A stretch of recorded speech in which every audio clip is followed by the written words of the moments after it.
प्यारे बंधुओं, अब मैं अपने इस 30वें वीडियो में 30th वीडियो में चर्चा करने जा रहा हूँ फैमिली के बारे में।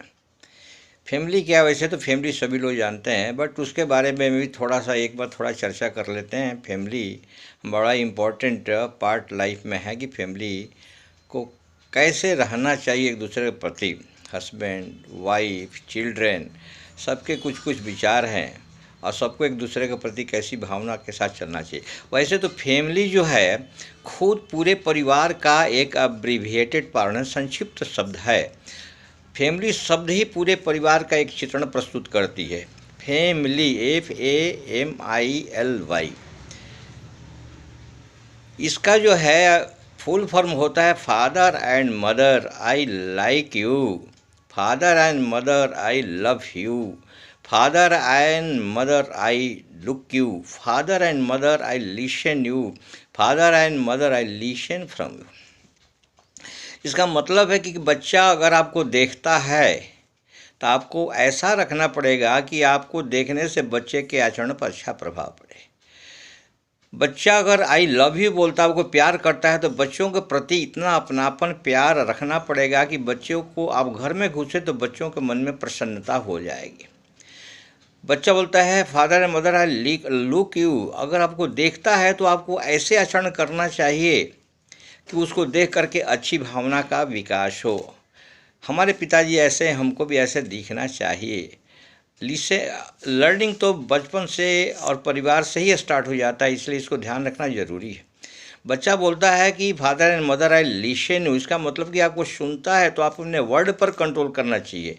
मुंह से मीठे शब्द, प्यारे शब्द होना चाहिए, अब्यूसिव वर्ड, चाइल्डिंग वर्ड, ये सब नहीं होना चाहिए। आई लर्न फ्रॉम यू, मैं आपसे सीखता हूँ, तो आपको ऐसे चीज़ बोलना चाहिए कि वो आपसे सीखे, लर्निंग हो, अच्छे बोलने की आदत पड़े। तो ये सब देखने से लगता है कि एक फैमिली शब्द में ही पूरे परिवार का, खासकर बच्चों का जो ग्रोइंग स्टेज में होता है, लर्निंग स्टेज में होते हैं, वो अच्छी चीज़ें सीख सकें। इसलिए माता पिता को एक रोल मॉडल होना अति आवश्यक है। और फैमिली खुद एक संस्था है। जैसे कोई बड़ी बड़ी संस्थाएं होती है, फैमिली भी एक संस्था है।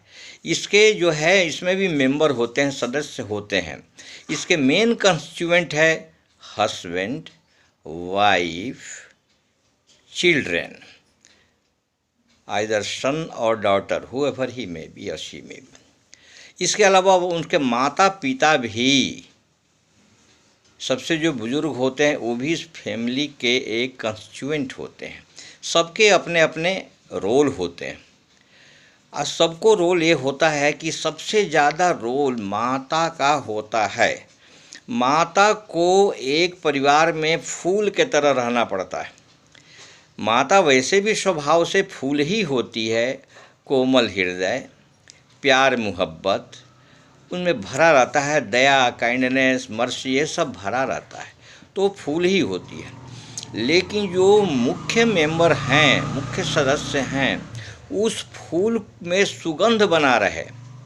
जो माता अपने में सुगंध को मेंटेन कर रही है, उसका सुगंध बनना रहे, उसके लिए उसको अच्छी खाद, पानी, मैन्योर, ये सब देते रहना पड़ेगा ताकि उस फूल का सुगंध बना रहे। और वो माता पूरा परिवार में सुगंध बिखेरती रहे। वो माता को कांटा नहीं बनना पड़ेगा।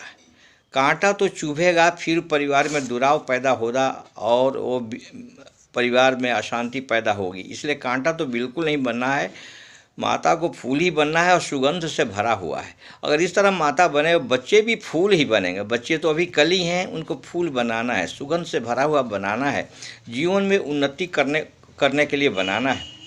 और एक समस्या और आ रही है आजकल जो मॉडर्न एज में, हस्बैंड वाइफ इक्वल स्टेटस का प्रचलन बहुत है। इक्वल स्टेटस तो सुनने में अच्छा है ज़रूर, लेकिन क्या हम सोच सकते हैं कि कोई संस्था में अगर दो अधिकारी, हेड ऑफ द इंस्टीट्यूशन, अगर इक्वल स्टेटस हो जाएंगे तो संस्था का हालत क्या होगा? संस्था में दो हेड तो रखने से उस संस्था संभवतः चल नहीं पाएगी और चलाना बड़ा मुश्किल है। इसलिए संस्था में हमको हेड तो एक ही रखना पड़ेगा, चाहे उसमें माता को रख लीजिए या पिता को रख लीजिए। नॉर्मली हमारे समाज की जो बनावट है उसमें पिता को ही हेड ऑफ द फैमिली रखा जाता है और माना जाता है, स्वीकार भी किया गया। इसका रीज़न ये है कि भगवान ने पुरुष को ज़्यादा मसल पावर दिया है और भगवान ने औरत को, फीमेल पार्ट को मसल पावर कम दिया है। बाकी तो सब भगवान ने बराबर दिया है, बुद्धि बराबर दिया है, इंटेलिजेंस बराबर दिया है, काबिलियत सब कुछ बराबर है। मसल पावर में थोड़ा भगवान ने ज़्यादा कम कर दिया। अब मसल पावर जिसको भगवान ने ज़्यादा दिया है उसको परिवार की सुरक्षा की गारंटी एडिशनल हो जाती है। और परिवार को सुरक्षा की गारंटी जो दे सकता है उसको जो परिवार का हेड हमारे सामाजिक बनावट में रख दिया गया, क्योंकि जो सुरक्षा दे, सब चीज़ के ऊपर एक सुरक्षा बहुत बड़ी चीज़ है। सुरक्षा जहाँ नहीं रहती है वहाँ सब चीज़ बिखर जाता है। अगर वाइफ सेल्फ डिपेंडेंट भी है फिर भी अंदर से अपने हेड ऑफ द फैमिली यानी हस्बैंड को रखना चाहिए, हेड ऑफ द फैमिली ही रखना चाहिए अपने हस्बैंड को, क्योंकि उसको मसल पावर है, वो सुरक्षा की गारंटी बेटर ले सकता है।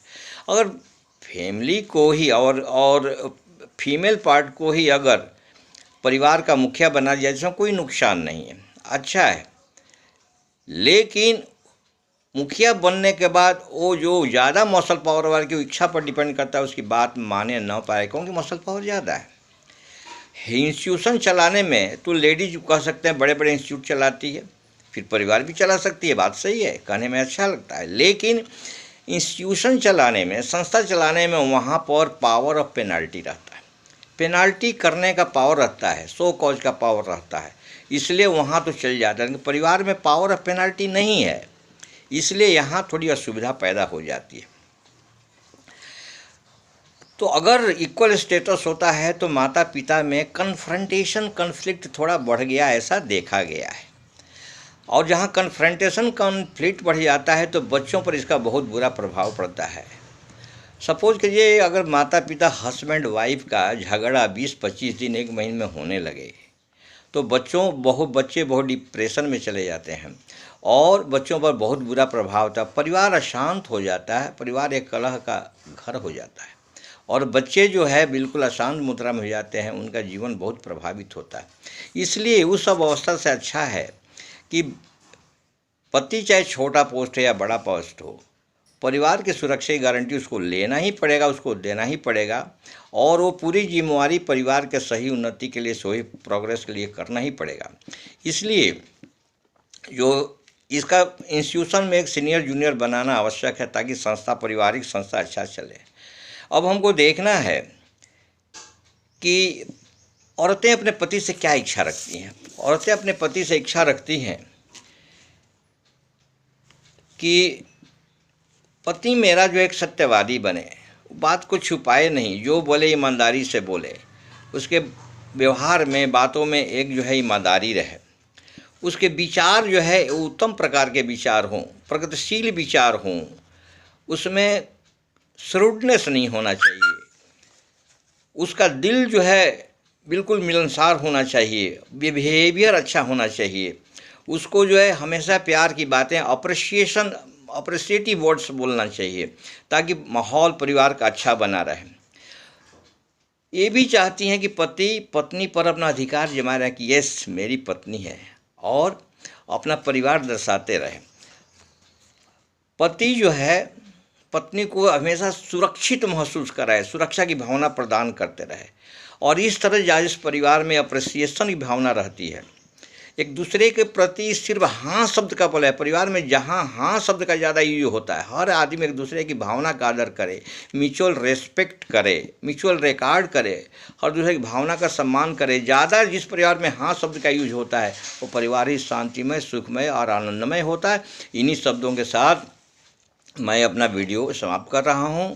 थैंक यू वेरी मच और निवेदन कर रहा हूँ कि अगर इसको लाइक करें, शेयर करें, सब्सक्राइब करें, बड़ी अच्छी बात होगी। Thank you very much.